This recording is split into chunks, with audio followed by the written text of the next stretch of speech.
Please, please, what's this all about? Oh, I think you know what this is about, Nick. In a hidden spot, two Mafia thugs were torturing a man. Soon, their boss, Seth, showed up and took charge. The man was accused of stealing illegal goods from Seth. He denied it over and over, so Seth pushed the pain even further. At last, the man snapped. He confessed, begged for mercy, and offered to pay everything back in cash. But Seth was cold-blooded. He gave the order without a second thought. His men killed the man and tossed the body into the sea. Got it all wrong. Seth! Please, Seth! Seth! No! No! Seth! The story then jumps to Bobby.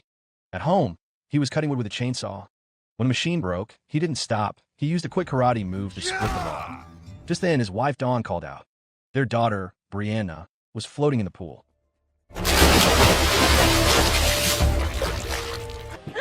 Gotcha. Bobby rushed in and dove after her, only to find it was a prank. Brianna popped up laughing. The family shared a moment of relief and laughter. About half an hour later, Bobby's new neighbor, Clay, dropped by. He introduced himself and asked to borrow a hammer for some work inside his house. Later, Clay returned the hammer and, to show his thanks, invited Bobby and Dawn to a nightclub. Bobby tried to refuse, saying it wasn't his style, but Dawn gave him a look that changed his mind. In the end, Bobby agreed, smiling at the chance for a night out. Night rolled in, and Bobby and Dawn headed out with Clay and his wife, Stormy. They left Brianna at home, knowing this was a night meant for grown-ups. At the club, Bobby and Dawn jumped right into the party, dancing and laughing along with Clay and Stormy. After some time on the floor, the four of them took a break to eat and enjoy a few drinks. Meanwhile, in a VIP lounge, a young man named Ethan flipped through a magazine. Soon, Seth, the ruthless Mafia boss from before, walked in. Ethan was actually Seth's only son, and the club was part of the family empire. Seth ordered Ethan to stop wasting time and start running the place properly. Ethan nodded, but the moment his father left, he went back to lounging without a care. Back at Bobby and Clay's table, the two men were busy with their food and small talk while their wives went off to freshen up. Dawn returned first, with Stormy staying behind to fix her makeup.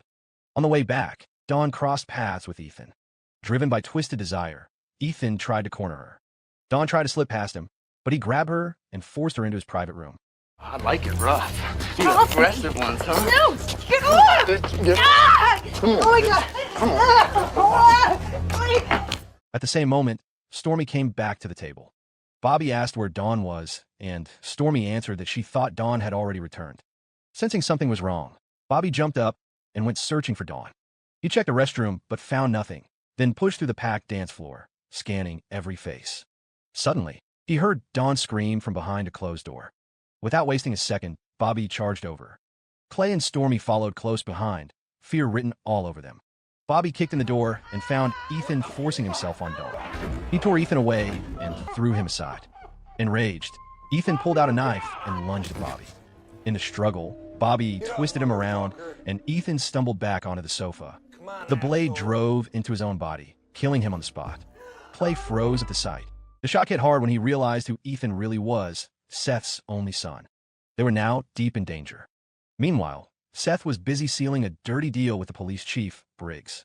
Just as their business wrapped up, Seth got the call that Ethan was dead from a knife wound. He raced back to the nightclub. When he saw his son's lifeless body, Seth collapsed in sorrow. Rage followed fast. With tears on his face, he swore he would track down whoever did this and make them pay. Ethan! Hey, get out of here, Ethan! Who did this? An hour later, Bobby and the others sat under harsh lights, being questioned by a detective. Bobby told everything without holding back. He was sure he had done nothing wrong. He explained he was only trying to protect his wife from Ethan and never laid a hand on Ethan's knife. The stab had been Ethan's own doing. Once done, the detective went to brief the police chief, Briggs. He laid out the facts. Bobby was not guilty. He had acted only to defend his wife, and there were no prints from Bobby on the blade. Briggs listened and then gave a simple order. Let Bobby go. Minutes later, Briggs got a call from Seth. The grieving Mafia boss demanded to know who killed his son. Briggs admitted it was a man named Bobby, but explained Bobby had already been cleared, he was innocent, the knife had no trace of him, and he was only defending his wife. However, none of that mattered to Seth. Blinded by revenge, he wanted Bobby dead. Seth wasted no time. He told two of his men to spread the word across the city's underworld. Whoever could capture Bobby alive would get $100,000. The men moved fast, and soon every gang in town was hunting for Bobby. It was at that moment the city changed, its streets, its shadows, even its people, turning into a ruthless hunting ground. From this point on, Bobby wasn't just fighting for his life. He was trapped on the game he didn't sign for. So, welcome to the wrong side of town. Meanwhile, Bobby and the others were heading home when two cars suddenly cut them off, one in front, one behind. Right away, Bobby guessed this was tied to Seth, the Mafia boss. Thinking fast, he swerved hard and kicked off a high-speed chase through the streets. During the chase, Bobby steered into a basement parking lot and hid the car among rows of parked vehicles. He told Clay to take their wives and slip out to the end of the street while he drew the gangsters away. Bobby then stepped out in the open on purpose. The gangsters spotted him and rushed after him, giving Clay the chance to drive off with Dawn and Stormy, just like Bobby planned. Bobby ran through the building, but the gangsters stayed on him. Soon he was trapped. With no way out, he scrambled up a stairwell, but gunfire caught him in the leg, sending him crashing down.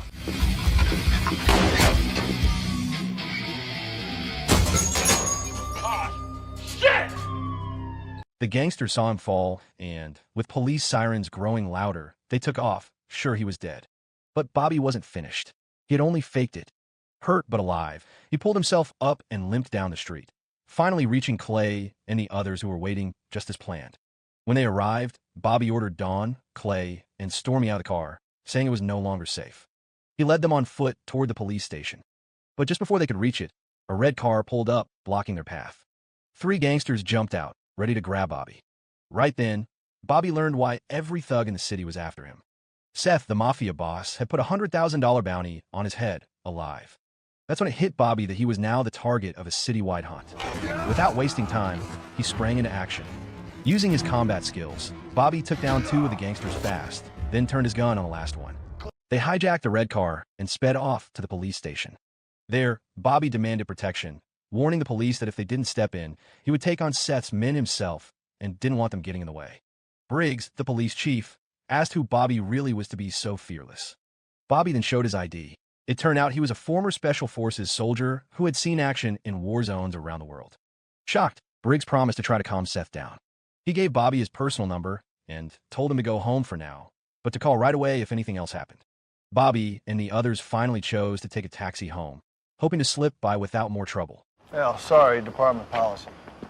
But don't worry, city will pick up the tab. My cell number's on the back of this. If you need anything, give me a call.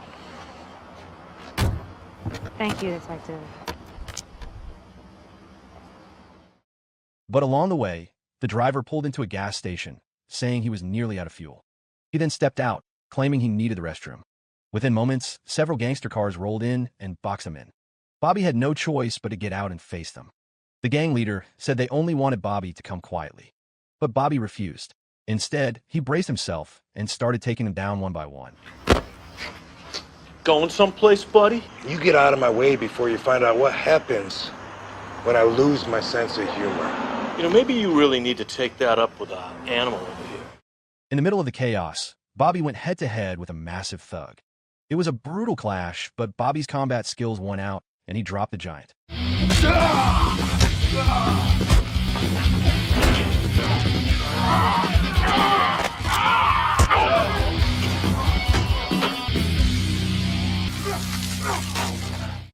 As more gang members closed in, Bobby pulled his gun to hold them back, then jumped into the taxi and sped off before they could react.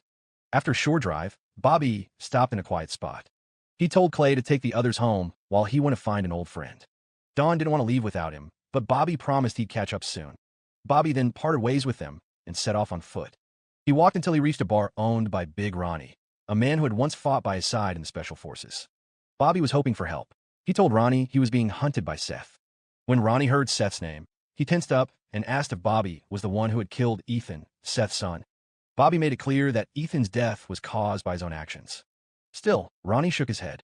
He said he couldn't get involved, not with Seth, the most feared Mafia boss in New York. Left with no choice, Bobby turned and quietly walked out, now on his own again. Meanwhile, Clay and the others made it home. Dawn rushed inside with Clay's family close behind. The first thing she did was check on Brianna, who was sound asleep in her room. At the same time, Chief Briggs went to meet Seth. Briggs tried to warn him, saying it was smarter to stop chasing Bobby now. He told Seth that Bobby was a former Special Forces soldier who could wipe out Seth's whole crew without trouble. But Seth didn't care. He was set on hunting Bobby no matter the cost. I handled trained killers before. After Briggs left, Seth called one of his men. He ordered him to kidnap whoever was in Bobby's house. Seth already had Bobby's address from an informant, and now he planned to use it. The story then moved to Bobby on his way home.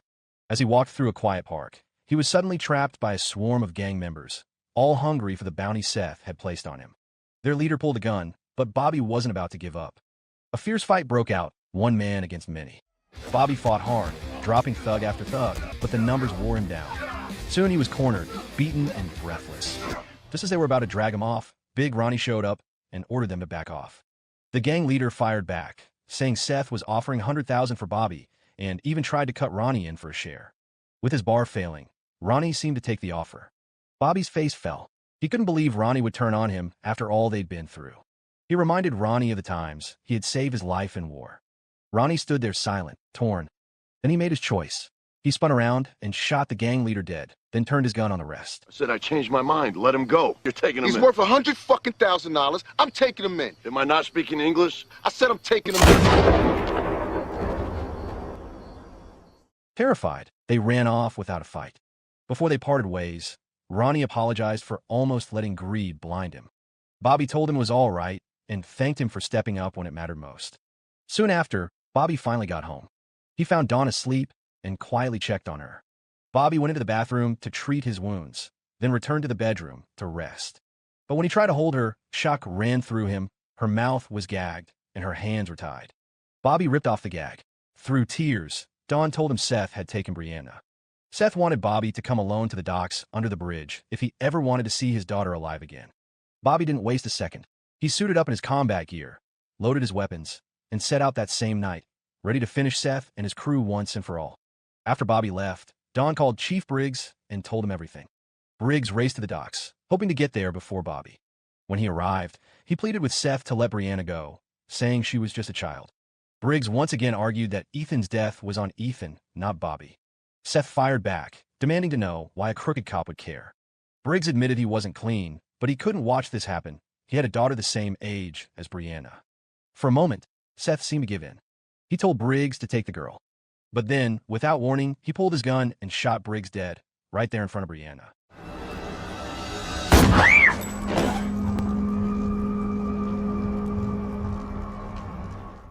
Moments later, Bobby arrived and wasted no time taking down several guards. He closed in on Seth and his two men, who were holding Brianna. Bobby warned them to let her go or face certain death. Shaken, Seth backed off and released the girl. Bobby grabbed Brianna and they bolted. Just as they reached his motorcycle, Bobby spotted two of Seth's men coming after them. Thinking fast, he hid Brianna inside a trash bin and ran off to draw the men away, kicking off a tense chase through the docks. The chase ended at the east side, where more of Seth's men closed in, forcing Bobby into a brutal fight. Rowan looked like he might be overwhelmed. Come on, Tyler!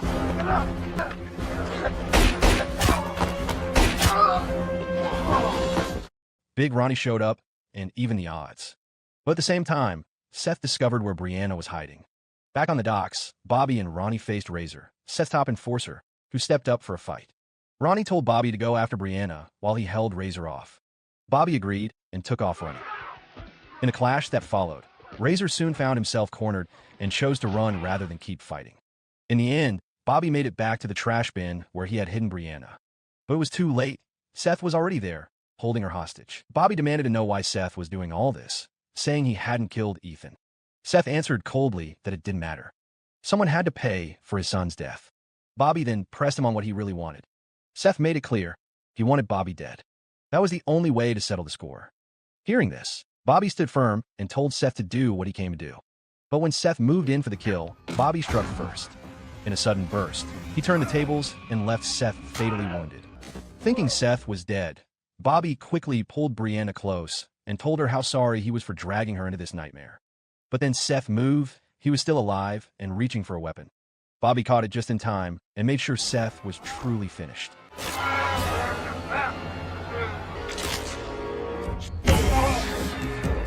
As they turned to leave, Razor jumped out and launched a brutal attack on Bobby. The fight was rough, and Bobby started to slip under Razor's strength. But right then, Big Ronnie showed up and took Razor down, saving Bobby from certain death. With the danger finally over, Bobby thanked Ronnie for everything. Then together, Bobby, Brianna, and Big Ronnie headed home at last, bringing the story to a close. So the moral of the story is, never trust a nightclub invite from your new neighbor, unless you're ready to end up fighting the entire mafia over it.